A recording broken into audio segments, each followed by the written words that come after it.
On National Women's Day, Dayton turned its attention to the women who helped change history and the work that remains ahead of them. I'm Zakiya Jordan at the Victoria Theater, where hundreds gathered to reflect on Ohio's fight for women's suffrage and engage in discussion about the future of women's voting rights. It takes not just gender, but also race and sexuality, and you need to be able to have all these elements intertwined to fight for progress for everyone. You just heard from Rachel Sussman, Tony Award winner and lead producer of the musical Suffs, as she explains how intersectionality impacted the women's suffrage movement. She moves on to say how the multiple dimensions of a woman's identity shows that different approaches can lead to the same goal. It took 3 generations of women to get the 19th Amendment passed, which ultimately secured the constitutional right for women to vote in 1920. So this notion of we can all fight for the same end using different tactics of how to get there, and that we need everyone in this fight. There is no one right way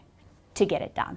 Ohio Women Vote 100 Years of Change allowed guests to view an exhibit highlighting major Ohio wins in the movement, as well as watch a documentary about women's voting rights called Let Ohio Women Vote. A panel of women, including Sussman Mayor Shanice Turner-Sloss, Maureen O'Connor, the first woman to lead the state judicial branch as the 10th Chief Justice, and the producer of the documentary, Ann Rodolante, all spoke on their hopes for the future rights for women. We must band together collectively to really start moving the needle and pushing forward, because the women's suffrage is and still, in fact, prevalent and persistent today in the 21st century. Rodolante followed by reflecting on the path women had to take to be granted the honor of casting a ballot. That makes you think, too, about the fact that we wanted this and we could not achieve it for ourselves. We had to have men vote to accept this change.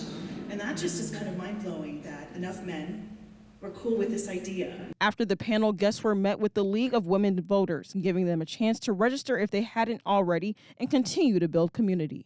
Attendees say honoring the past is only part of the mission, as the goal is making sure the next generation understands the power of their vote.